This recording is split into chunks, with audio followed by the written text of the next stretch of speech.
Bom dia, pessoal. Vamos de BTC na manhã desse sábado, 5 de outubro. Agora na Espanha, 10 horas e 8 minutos. No Brasil, 5 e 8 da manhã. Gente, aqui no diário ancorado pela banda de Bollinger fracionada na FIBO, a BTC nesse momento está tentando se livrar da mediana da banda. Vocês veem que a gente tinha agulhado para a mínima alcançada anteontem, no dia 3 de outubro, batemos 59,828 e agora a gente está tentando voltar para a banda superior da banda de Bollinger. Se a gente conseguir, aí só pararia aqui no patamar de 66, o que guardaria coerência com o nosso fractal, que está nesse pullbackzinho aqui, nessa lateralização. Se romper, a gente buscaria facilmente algo acima dessa congestão lateralizada que foi o topo ali da cabeça do Bart, o cabelo do Bart aqui, ó. Fizemos o padrão cabeça de Bart, depois um impulso que não vingou, uma congestão que acabou redundando num pump. Exatamente como esse fractal aqui, ó, desenhado entre o dia 13 e 17 de setembro. Uma cabeça de Bart, um impulso que não vingou, uma congestão. Agora a gente está nesse pullback aqui, que é exatamente esse ponto em que a gente se encontra. No gráfico de 6 horas, segue o nosso belíssimo balezão Bolshoi. A BTC, depois de lamber e testar a base dessa ampla canaleta virtual de alta, agora deve escalar em direção à próxima faixa resistencial, que está ali próximo a 65. Mas na minha leitura a gente vai buscar facilmente 66, talvez 67 mil dólares. Até porque os shortados voltaram a emprestar combustível nas suas posições alavancadas no sentido short. Vou até dar o refresh aqui. Naquela quedinha para baixo de 60 mil, vou botar no 30 dias, tem basicamente 3 bilhões de dólares em garantias, em colateral de super alavancados no sentido short. Em contrapartida, não há quase nenhuma garantia dos alavancados no sentido long, ou seja, há muito combustível para torrar e agredir o book no sentido comprador e levar facilmente a BTC para cima de 66 mil.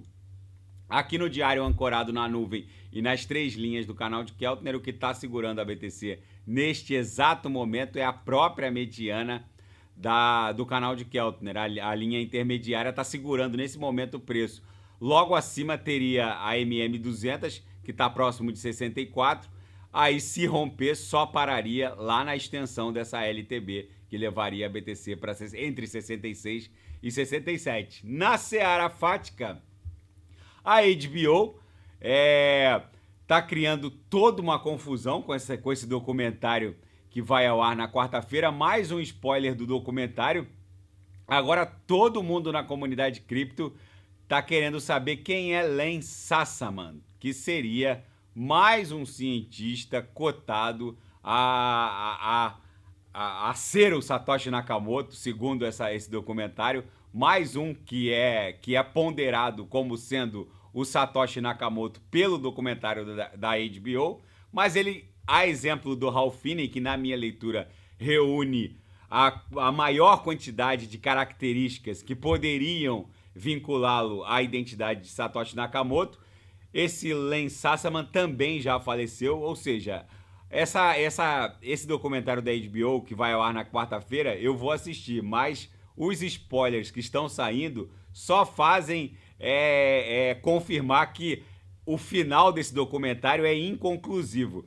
Então, o cientista da computação e defensor da privacidade Len Sassaman, já falecido, inesperadamente virou o centro das atenções nesse mais um spoiler do documentário da HBO. Vamos ver como eu vou assistir e vamos ver como eles concluem esse documentário.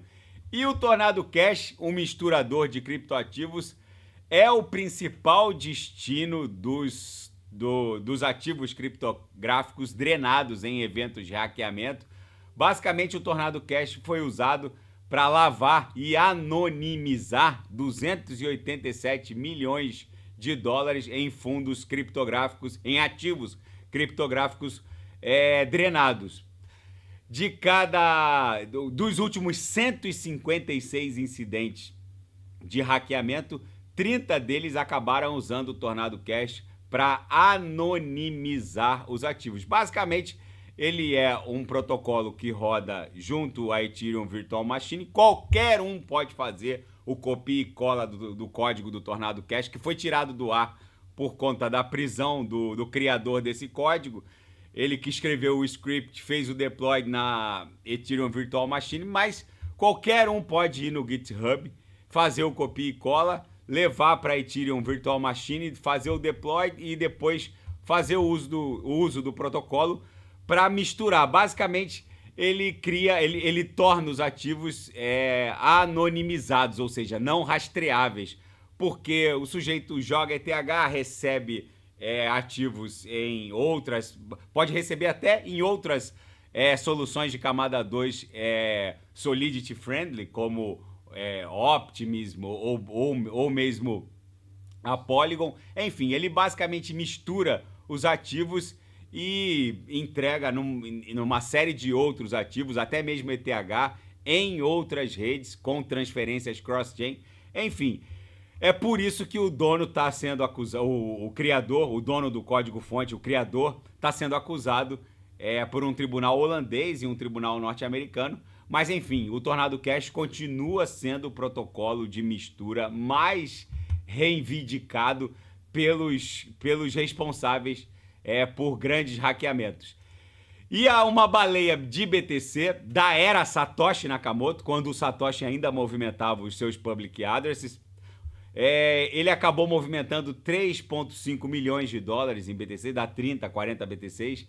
Ele ainda possui 1.189 bitcoins avaliados em 77 milhões de dólares. Enfim, os Cavaleiros do Apocalipse, eles adoram quando uma baleia da era Satoshi Nakamoto faz qualquer movimentação, porque vem um frenesi de suposto despejo.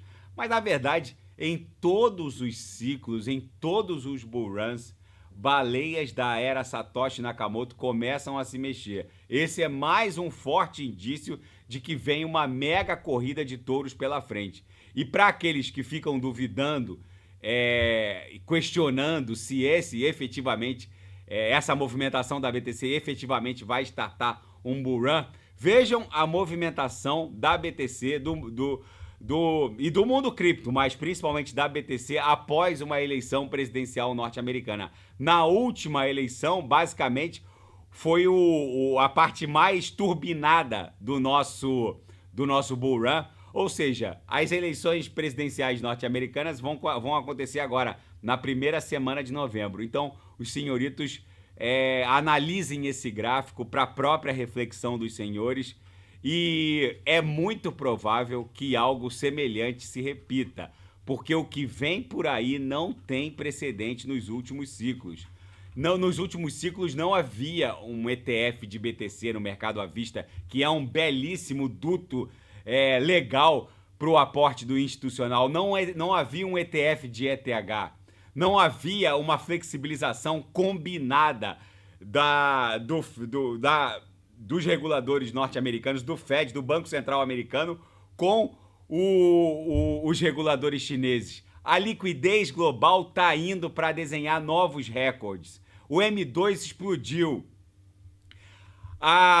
Basicamente, historicamente, uma atração parabólica, a atração parabólica de um bull run começa entre 160 e 165 dias após um halving, um evento de corte pela metade nos rios de mineração da BTC. E esse prazo já foi esgotado. Ou seja, essa nossa tração parabólica ela é iminente, pode acontecer a qualquer momento. Por isso eu insisto, quem não sabe o que comprar é só clicar no link abaixo. Gemas Altcoin Alert. O que vem por aí não é brincadeira. Na seara geopolítica, o último relatório de empregos do Fed, norte-americano, o payroll, vai impor mais um corte pelo Fed, segundo um diretor que pertence ao board do Fed, o Goolsbee. Ele afirma que esse relatório de payroll vai impor mais um corte na taxa básica de juros pelo Fed. Ou seja, mais flexibilização, aumento da liquidez global. Quem não sabe o que comprar é só clicar no link abaixo. Imaginem os senhores verem o próprio patrimônio ser multiplicado por 30 vezes, por 35, por 40. É isso que vai acontecer. O que vem por aí não é brincadeira. E o mercado imobiliário chinês voltou a aquecer. Venda de casas na China aumentam após as medidas de estímulo. É isso que eu tô falando. O Dow Jones quase desenhou uma nova máxima histórica no fechamento de sexta-feira. É bem provável que na próxima semana o Dow Jones desenhe uma nova máxima histórica. E os ataques israelis agora, depois do sul, os ataques das forças de Israel, depois de alvejarem o sul do Líbano e Beirute, agora estão atacando o norte do Líbano. Um ataque israelense atingiu a cidade de Trípoli, ao norte do Líbano, pela primeira vez desde o início dessa campanha israeli no território libanês. Enfim, agora o Líbano está sendo atacado do norte ao sul. As forças israelis dizem que é uma operação para eliminar os integrantes do grupo Hezbollah. Enfim, gente, o mundo está virado numa verdadeira hecatombe nuclear. A BTC claramente está sentindo o peso resistencial imposto pela mediana do canal de Keltner. Se transpassar, vai encarar a MM200. Se romper, vai buscar algo entre 66 e 67. Na projeção, a nebulosidade esverdeada está ganhando bastante espessura. A Upper aqui está abrindo a chamada boca de jacaré. Vem uma pernada impulsiva interessante para a BTC. Tentem embarcar enquanto a BTC está congestionada, porque quando a gente iniciar aquela onda 3 no semanal que vai levar a Bitcoin para 6 dígitos, não haverá um ponto seguro de entrada. Então eu insisto, quem não sabe o que comprar, é só clicar no link abaixo. Gemas Altcoin Alert, daqui a pouco eu volto com Total 2, Atom, Binance Coin, Kusama, Avax e quem quiser sugerir é só colocar nas mensagens abaixo. Grande abraço, até daqui a pouco.